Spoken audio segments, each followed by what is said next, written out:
I'm a Gemini. So when you hurt me, I can cut you off. And I cut him so cold, he's never seen that side of me in his life. Dry your eyes. It's okay. But for real, it's like, that's the part that's the Gemini in me. It ain't a gray area. It's fucking black or white. You have been called the dumbest woman in America. Now I'm like, you know what? We gonna talk. You were underage when you met Kirk. That Kirk allegedly groomed you. First, I heard had bought Rasheeda from her mother, adopted her, kept her until she turned legal age and married her. Are you two the most wealthiest couple to come out of the Love and Hip Hop franchise? But what I will say is, if I don't want to do nothing, I cannot do nothing. Was there ever a moment that you guys felt like Stevie J, Mimi, Jocelyn overshadowed y'all? It wasn't times where we was like, we might have to, you know what I'm saying? Turn a little different direction here on this show. A million years that my baby Rasheeda and my other baby Yandy would be at odds. She feels like you did not defend her. What confused me is how all of a sudden you such a friend and you never checked on her when the Cannon thing happened. When Jasmine came back, you never even checked on her then, but y'all friends. At the end of the day, I know what you're doing and it's okay. And if people want to run with it and say, Rasheeda's not a good friend, she's not a where your man stick his penis ain't got nothing to do with me. Do you think Mendici is cheating on Yandy? Have you ever asked that question in Atlanta? Do you feel like Yandy and Mendici are trying to come for y'all spot? Hey, long story short, me and Rasheeda contract was up and motherfuckers going for our spot. That's what really happened. Do you think Yandy and Mendici have an open relationship? At some point, maybe living in your truth is probably a better option. What's your secret to stay happily married after all these years? You know what? I think with Kirk and I is more, I hate to even say this because people just talk so much, but it's the communication and really like understanding each other, because over time, just because you're married to somebody doesn't mean you really know them like you should or understand them like you should. And throughout years, I guess for us, because we've been together for such a long time, you know, you evolve and change in life as you get older. So understanding each other and being open to that, you know what I'm saying? Right. And then most of anything, really communicating with each other and just being real with each other. Do you have to like relive certain things that are like when you shoot Love and Hip Hop and then it airs, and then are you like mad all over again? Like right now they're holding jazz last night. Oh yeah, listen, I tell you, I just told somebody, listen, the Kirk that was filming 9 years ago ain't the Kirk that's filming now, because 9 years ago I was new, 3 years in, I could take a lot. Now it's like, I'm not really ready for what comes with it, but you know, she's the artist, I was the label, you know, we didn't even tell people we were married in the industry until 10 years later, so it's like a gift and a curse, but it's a blessing. But you know what else? The woman I married 25 years ago, 5 years, 10 years changes, and then 15 years it changes, so do I. So you have to learn how to deal with the more mature and different needs. Her needs are not the same when she was 25 years younger. What are your needs now? I like buildings and stuff and houses. Buy her stuff. What is some advice that you can give to some people that are happily married, but that, you know, how to keep everything, you know, just youthful and spicy? Okay, one of my biggest pieces of advice to married couples is keep your business to yourself. I like that. Yes. How with you guys when you're on television? Well, first of all, I mean, you've seen a incident, but that television shit is a very small piece of your everyday life. Like, for an example, you'll see a lot of people in relationships who they going through stuff and they go straight to social media with their shit. Oh, I ain't messing with this, over, he cheated, he this. We don't do that. You know, you have to understand to keep things in your marriage sometimes and work it out together. That people don't want to deal with the tough part, the tough questions, the physical things that you have to go through. You have to build a strong foundation when it comes to a marriage. And that's just the real deal. You co-sign that, sir? I most definitely do. I mean, I think it's easy work. You hit a bump or two, like I said, but after that, man, it's easy work. If to you me, locked in, it's easy work. Easy. You know, Kurt been going viral on TikTok though, before we let him go. He was going viral because they were like, boy, you know, Kurt was an OG hustler back in the day. Oh, Did you see that? I didn't see it yet, but you know, listen, I'm original. I'm Atlanta since '88, so. But you're from Harlem. Yeah, I'm from Harlem originally, but I say you were the man back in the day. Period. Let I'm talking about you had that. No, I'm talking about. I didn't know it went away. I'm sorry. But okay, you know. But I mean, yes, I mean, they know me on Love and Hip Hop now, so they meet that Kirk. But at the same time, no, it's just good really being from. I can understand the streets because I'm from the streets. I'm born. I think people forget that. They do. And when you see me and you see me with my wife, I'm hustling. I'm a hustler at heart. I mean, what y'all want me to tell you? I like nice shit. Period. Now I don't want to talk about what I got, but I got what You got it. How about? Yeah, I like nice things, and I gotta keep her happy. You see the ring? Look. Oh, No. definitely gotta keep I it see going. the bracelet. I see the watch. Wait, You know what I'm what's saying? time for this ring? No, that's the Chanel. I'm talking about the Chanel ring. Oh, First of all, that ain't no hoe right there. And then we go to the ring finger. You know what I'm talking about? That's that Yamin. That's that diamond. That's that Yamin. You know what I'm talking about? Tell me about it. Heartbreak is like the worst thing to get over, because at the end of the day, this is a lesson. But more than anything, this is a lesson for you to understand what you've done. And not only did you hurt me, but you broke me. Rasheeda built her entire brand on control. Control of her image, control of her marriage, control of the narrative. But this time, the narrative isn't listening, because now her son, Kai Frost, isn't trending for music or reality TV appearances. He's trending because the FBI issued a warrant with his name on it. And the reason? 7 gunshots. An up-and-coming rapper named T Hood. And a night that turned a family dispute into a federal case. The question isn't just what happened, it's why. And whether this was protection or something much darker. It started with a phone call. Late at night, Kelsey allegedly reached out to her brothers in a panic. Crying, shaking, saying T Hood had put his hands on her again. Not just yelling, not just arguing. This time, she claimed it crossed a line she couldn't ignore. Friends say this wasn't new.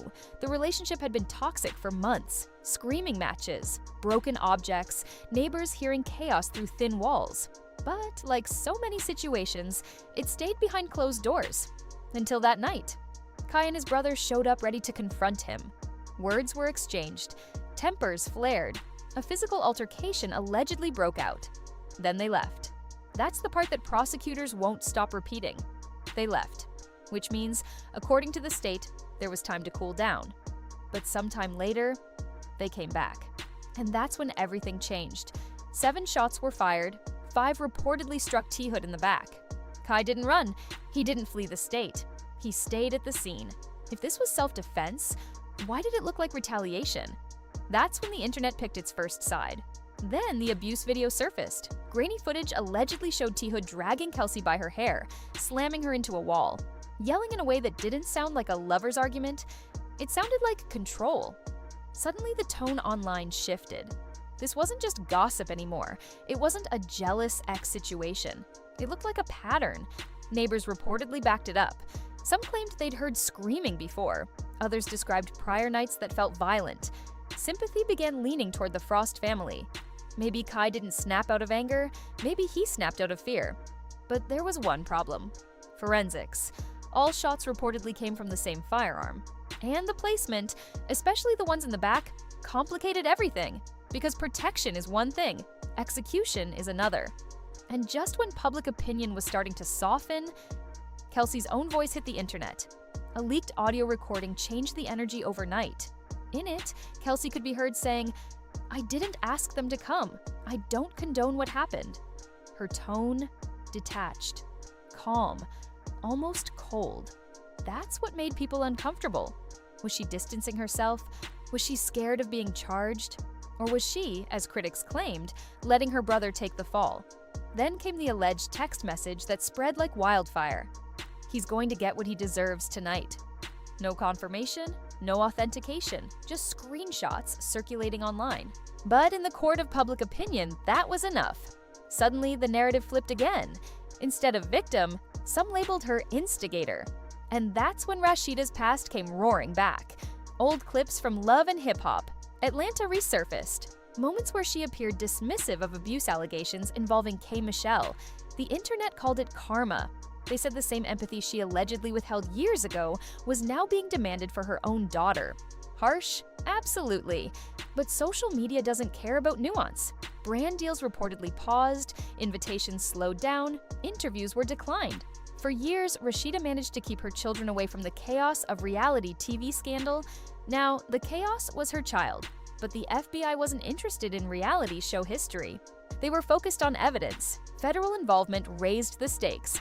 Autopsy details leaked. Ballistics confirmed one weapon. No clear defensive wounds. Prosecutors hinted at premeditation. Defense attorneys countered with phone records and timeline gaps. They pointed to messages Kelsey allegedly sent before the incident, texts saying she was scared, that she didn't think she'd make it through the night. Then another surveillance clip surfaced. This one reportedly showed T. Hood exiting the house mid-argument, throwing something toward Kelsey's car, then storming back inside. Experts suggested it could indicate escalation. That small detail mattered, because if he was re-entering aggressively, it supports the idea that the danger wasn't over. But prosecutors argue something else. They say leaving and returning shows decision, not panic. And that's the thin line this entire case sits on: impulse or intention. Behind closed doors, the Frost family was fracturing. Rasheeda reportedly withdrew from public appearances. Boutique meetings canceled. Filming paused. Kirk finally released a short statement saying, their son isn't a monster and they're cooperating fully. Too late, some said. Not enough, said others. Rumors began circulating that prosecutors might pursue the harshest charge possible. Even worse, quiet whispers began circulating behind the scenes that Kelsey herself could face accessory scrutiny if prosecutors managed to prove premeditation. And that changes everything. Because it's one thing for a brother to step in and face the consequences alone. It's another thing entirely for investigators to suggest that the sister he was trying to protect might have played a role in setting events into motion. Imagine that for a second. One frantic phone call, one night of chaos, and suddenly, two children from the same family are staring down the possibility of life-altering charges.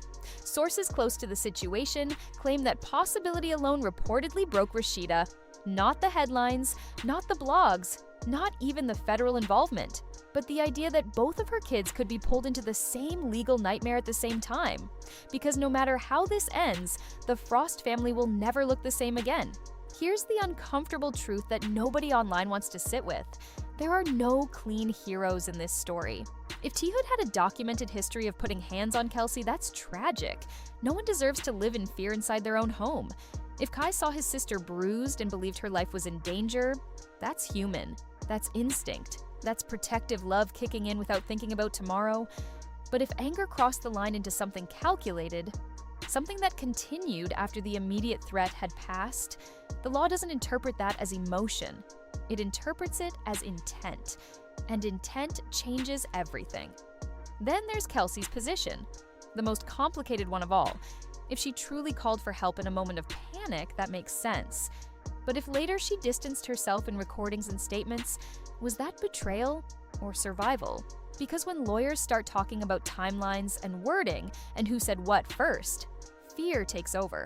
People don't just think about loyalty anymore. They think about prison, and that's where the lines blur. Victim, instigator, protector, aggressor. In real life, those roles aren't always clear-cut. They overlap, they shift, they collide in ways that don't fit neatly into a headline or a comment section debate. Right now, the case is still unfolding in real time. No final verdict, no courtroom closure, just speculation layered over evidence, mixed with leaked footage, voice recordings, and public opinion moving faster than the legal process ever could. Meanwhile, a family that once controlled its narrative on reality TV is now watching strangers dissect their trauma frame by frame. Was this a brother protecting his sister the only way he knew how? Was it revenge disguised as defense after months of built-up rage? Or is the full truth still buried somewhere between those 7 shots?